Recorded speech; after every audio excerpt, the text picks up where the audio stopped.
Boa noite, meu nome é Julileia Silvano, estamos com mais um podcast. Sejam todas bem-vindas a todas as convidadas do canal de hoje. Estaremos recebendo hoje as participações das pedagogas Cristiane Francisca, Viane Andrade, Gabriela Rodrigues, Kézia de Jesus e Lucilene Pereira. Podcast onde o assunto o qual falaremos será sobre o conto João, o Pé de Feijão, sobre uma análise psicanalítica do conto comentado por nossas convidadas de hoje. Fazendo um comentário breve sobre a origem do livro João e o Pé de Feijão, ele é um conto de fadas de origem inglesa. A versão conhecida, mais antiga, é de Benjamin Talbot, foi publicada em 1807 e popularizada por Joseph Jacobs em 1890, com a publicação do livro English for Tales. A versão de Jacobs ela é mais comumente publicada atualmente e acredita-se que seja mais próxima e fiel às versões orais do que a de Talbot. O escritor Joseph Jacobs, ele nasceu na Austrália no ano de 1854. Ele foi um folclorista, um crítico, um historiador e um literário. Autor de várias obras consagradas como Caixinhos Dourados, Três Porquinhos, entre tantas outras obras popularmente conhecidas. A dinâmica ela irá ocorrer da seguinte forma: nós iremos contar a história do livro e as análises serão realizadas no decorrer das participações. Convido, então, nossa conversa, a pedagoga Cristiane Francisca, fazendo a sua análise em relação ao início do conto. Boa noite a todos. Bem, o conto traz a vivência de uma mulher, com seu único filho, João. Sobre a condição de viúva, quando nós referimos à mulher do conto, a figura da viúva, nada mais é que uma mulher deixada pelo seu cônjuge, tendo a responsabilidade, de criar o seu único filho sozinha. O filho rebelde, e extravagante, que era João. Essa rebeldia de João evidencia um olhar desperto para as novas vivências, tentando ter voz, buscando sua autonomia, e sua independência. Então, Cristiane, no conto diz que a família, após as extravagâncias de João, se vira em uma condição de dificuldade e necessidade ao ponto de não ter sequer um pedaço de pão para comerem, tendo como único bem uma pobre velha vaca. Cristiane, na sua análise, que simbolismo teria a vaca? Julileia, na psicanálise, a vaca representa, a figura materna, o desmame, onde o menino busca a conquista por sua independência. Dando sequência ao conto, João convence a sua mãe e eles decidem por vender o animal, mas João encontra um açougueiro que propõe a troca da vaca por grãos de feijões mágicos. Ele aceita a proposta, mas ao voltar para sua casa, a sua mãe perde a paciência ao saber da troca e lança os feijões pela janela e põe-se a chorar. Passo a falar agora para a nossa convidada, Gabriela Rodrigues. Então, Gabriela, diante do desenrolar dos fatos ocorridos no conto em relação à perda da paciência da mãe e o ato enfurecido de jogar os feijões pela janela, qual seria a sua análise? Boa noite, eu agradeço pela participação do podcast. Bom, Ju, posso dizer que esse ato de perder a paciência por parte da mãe pode ser analisado como a não aceitação da mãe na marca da transição de João para a sua vida adulta. E ao jogar os feijões, configura como a persistência da mãe a não aceitar a mudança do filho. E essa ação de jogar os feijões mágicos na terra possibilita que os feijões germinem e nasça um pé de feijão. Como é narrado no conto, traz uma marca viril de João. Ao mencionar a palavra germinar, simboliza a ereção do menino, da passagem da vida infantil para iniciar a sua vida adulta. O pé de feijão em si, sob análise psicanalítica, reforça a questão sexual ao mencionar sobre o crescimento do pé de feijão e as suas artes grossas. Entrelaçadas como tranças tão altas que dava a impressão de que alcançava as nuvens. E esse alcançar as nuvens seria uma jornada para o seu inconsciente. Partimos então para a segunda parte da história. João, por ser aventureiro, resolve trepar na árvore, chegando até o final que o leva acima das nuvens, e ali encontra uma bonita moça, elegante e com um sorriso encantador que lhe pergunta como ele havia chegado até ali. E a resposta de João seria a escalada ao pé de feijão. A segunda pergunta feita por ela seria a lembrança que João teria do seu pai. Ouvida agora, Viane de Andrade, para contribuir com sua análise em relação a essa figura da moça e representatividade do pai para João. Olá, boa noite a todos. Obrigado pelo convite. É uma honra estar participando deste podcast. Então, a moça que João encontra no topo da árvore, lá em cima das nuvens, pode ser vista como uma figura simbólica. Ela está num lugar inalcançável e representa o ideal, o desejo, algo que está além da realidade cotidiana. O seu sorriso encantador pode ser interpretado como um reflexo daquilo que é atrativo, do que motiva João a ir além dos seus limites, a se arriscar e a seguir em busca de algo grandioso, talvez até o desconhecido. E essa situação também marca um momento de perda e crescimento para João, que se vê confrontado com a morte de seu pai e como a impotência da fada, o que pode simbolizar o choque entre os ideais de proteção e a dura realidade da vida. Ou não atinge. Sobre a representatividade do pai para o João, traz um aspecto emocional muito importante para a história. O pai, que em muitos momentos pode ser uma figura de força e referência, é a base de tudo, que João é a lembrança que ele tem do pai e provavelmente remete a algo simples, mas significativo, como o amor, o apoio ou até as lições que eles receberam, mesmo de forma não explícita. Essa lembrança é importante porque mesmo em sua busca por algo grandioso, João carrega consigo a memória daquilo que ele aprendeu com seu pai e a influência dessa figura sobre suas escolhas e emoções. Sequenciando a narração do conto, o encontro aconteceu com uma fada, a qual confidencia que seria a protetora de seu pai, que devem servir leis, assim como os homens, e ao cometerem erros também são punidas, que seria a perda dos seus poderes, o que levou à fatalidade, que foi a morte do pai de João. Uma situação grave ocorrida. Então, Viane Andrade, o que você poderia comentar sobre este fato? Olá, Julileia, boa noite. Dando sequência, o conto o João começa a descobrir o mundo, Os prazeres, as falsas amizades, os bens materiais e as maldades. No trecho do conto, a missão de João seria livrar o mundo das maldades do gigante, que seria que ele nem sempre vai enfrentar as dificuldades, só que ele não vai poder contar com a ajuda da sua mãe, e será para o seu amadurecimento. No trecho conta que a missão de João seria livrar o mundo da maldade do gigante, mas que não poderia falar o ocorrido para sua mãe. Isso significa que você vai enfrentar grandes dificuldades, E que ele nem sempre vai poder contar com a sua mãe. Que quando ele se fala rever seus bens, que é a criação da sua identidade, a sua opinião, pensamento crítico e valores. Obrigada, esse papo está muito prazeroso com todos vocês, mas dando sequência às próximas análises, partimos então para a chegada de João até o castelo do gigante, onde a fada informa como ele deveria proceder para chegar ao castelo, e assim que chegasse, ele o fez. Chegando ao castelo, encontra uma mulher simples que o diz não ser comum seres humanos aparecerem, mas João pede pouso e comida. A mulher o adverte informando sobre o gênio bravo do marido.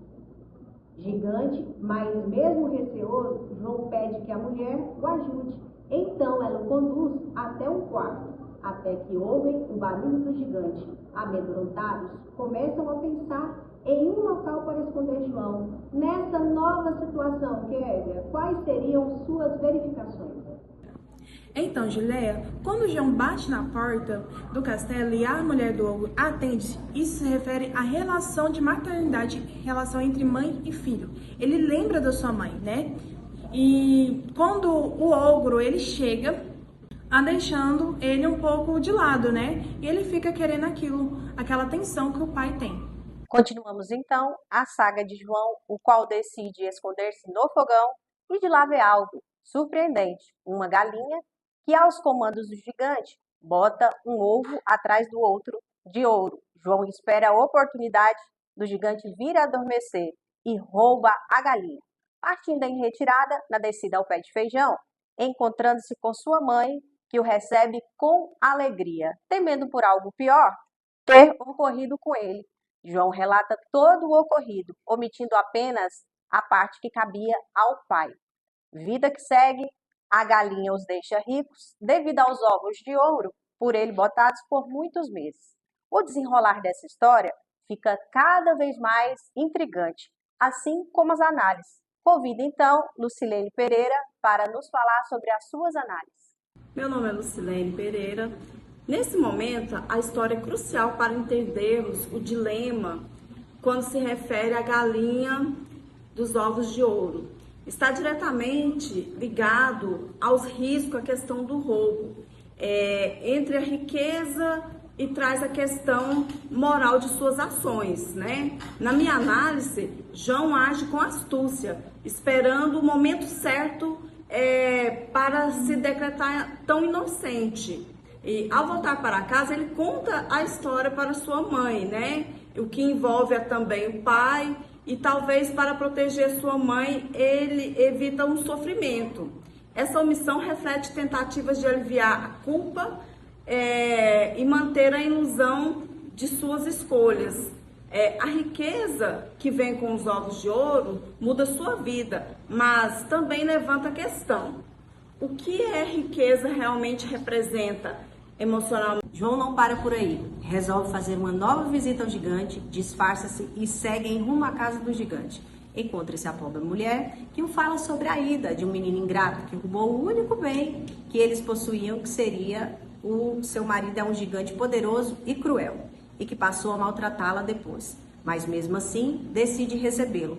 João sente pena dela, mas resolve ficar novamente na casa do gigante e esconde-se dessa vez no armário, até que novamente chega o gigante com suas pisadas fortes. Lucilene, quais seriam agora suas análises? O que está por detrás dessa tomada de decisão de João de retornar ao castelo do gigante novamente? É interpretada como uma tentativa de redenção, né?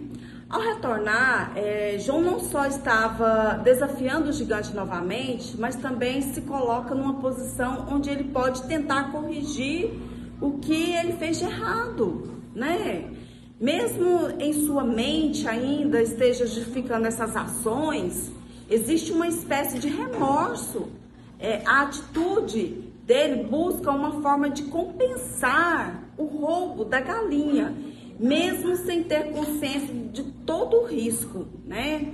Então, assim, demonstra-se uma astúcia por parte dele, né? Uma característica que ele tem desenvolvido ao longo da história, precisando agir com cautela, sem medir os riscos, as consequências dos seus atos, né? E então simboliza um espaço seguro onde a questão do armário, né? O armário simboliza assim uma parte de um espaço seguro, aonde ele reflete sobre as suas emoções e as suas escolhas. Essa atitude de João de permanecer escondido na casa o permite ver o gigante maltratando a esposa, que agora é chamada de velha tonta, e de ver a mulher levar uma nova distração para o gigante, que seria as sacas pesadas de moedas de ouro, pertencentes ao pai. Ele esperou o gigante adormecer, mas desta vez o gigante havia colocado um cão de guarda. João, ao decidir pegar as sacas com as moedas, o cão late e ele jogou um pedaço de pão e aproveita para fugir. Devido ao peso, levou 2 dias para descer do pé de feijão, mas ao descer ele conseguiu reformar a vivenda, mobiliá-la, vivendo felizes e sem idas à casa do gigante por 3 anos. Convido Viane de Andrade novamente a falar sobre esses novos fatos ocorridos na segunda ida de João à casa do gigante, sob a sua análise. Julileia, é interessante observar que João, na sua primeira visita à casa do gigante, já demonstra uma maturidade diferente da primeira. Ele é mais cauteloso e mais estratégico, e a sua ação de usar um pedaço de pão para distrair o cão reflete essa habilidade de adaptação às novas circunstâncias. Sobre o cão ser como um guarda também é relevante, pois simboliza a crescente dificuldade das suas empreitadas. O gigante não é mais um ser vulnerável e as defesas da casa são mais fortes, contudo. João, ao conseguir escapar novamente com a carga de ouro nas mãos, também simboliza uma vitória sobre obstáculos maiores, não apenas sobre o gigante, mas também sobre o seu próprio medo e insegurança. Partimos já para quase os finalmente aí do conto, João e o Pé de Feijão, em que ele toma uma decisão de subir novamente até a casa do gigante. Disfarça-se, encontra a mulher e, com o mesmo discurso de estar pobre e faminto, encontra dificuldades em ser admitido. Então consegue entrar novamente. Desta vez, ele se esconde dentro do caldeirão de cobre. O gigante chega, percebe o cheiro de carne fresca, assim como anteriormente, a mulher inventa uma desculpa. Mas desta vez, ele põe a procurar, decide verificar o caldeirão, muda de ideia, senta-se perto da lareira. Logo, pede à mulher para trazer a harpa, que era original. João novamente espera o adormecimento do gigante e pega a harpa, que ao ser tocada por um desconhecido, põe-se a gritar, pois era encantada. Conte-nos, por favor, querido Jesus, como você examinaria as atitudes desses fatos ocorridos nessa nova partida de João à casa do gigante. Então, Julileia, quando ele decide voltar, ele pega o ouro, né? Depois a galinha, e ele é dominado pela ganância de sempre querer mais. Ele nunca está satisfeito. E todos nós temos isso. E não contente com isso, ele decide pegar o bem mais valioso do gigante, que agora eu tenho tudo, que repensa que é a harpa, o bem mais valioso e tem o poder.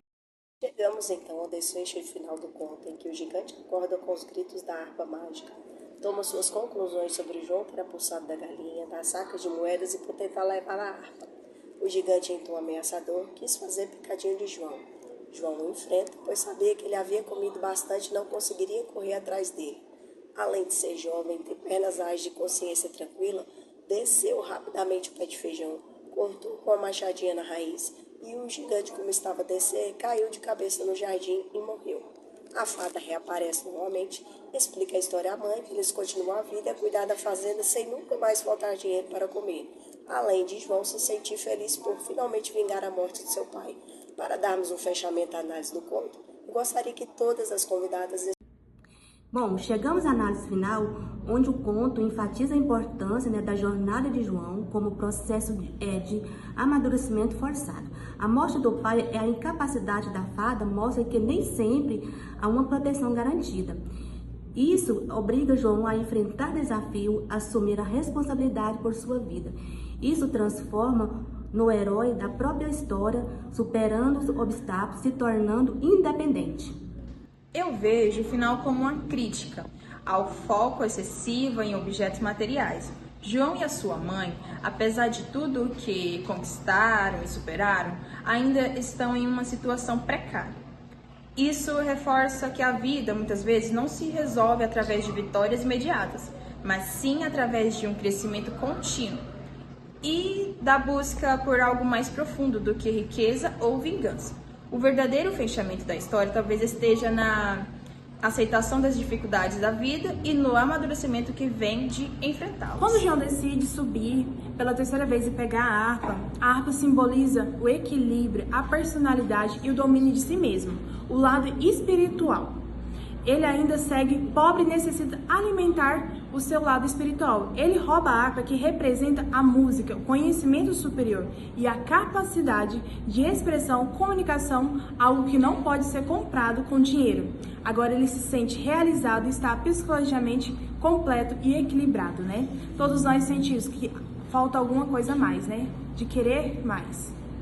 Na psicanálise, a harpa da história de João do Pé de Feijão pode ser interpretada como um símbolo de harmonia e inspiração à conexão do inconsciente. Como João rouba a harpa do gigante, isso pode representar uma busca pelo autoconhecimento na tentativa de obter algo valioso no interno mundo do seu inconsciente. Se olharmos pela perspectiva freudiana, a harpa pode simbolizar a voz do superego ou na consciência moral, algo que João deseja trazer para a sua vida da realidade. No contexto do conto, a harpa também representa um tesouro perdido ou reprimido, que João recupera, indicando um processo de individuação ou de amadurecimento psicológico. O final do conto nos leva a questionar se João realmente conquistou a sua independência emocional ou apenas substituiu um opressor pelo modelo de autoridade. O que realmente significa vingar-se do passado? Esse desfecho convida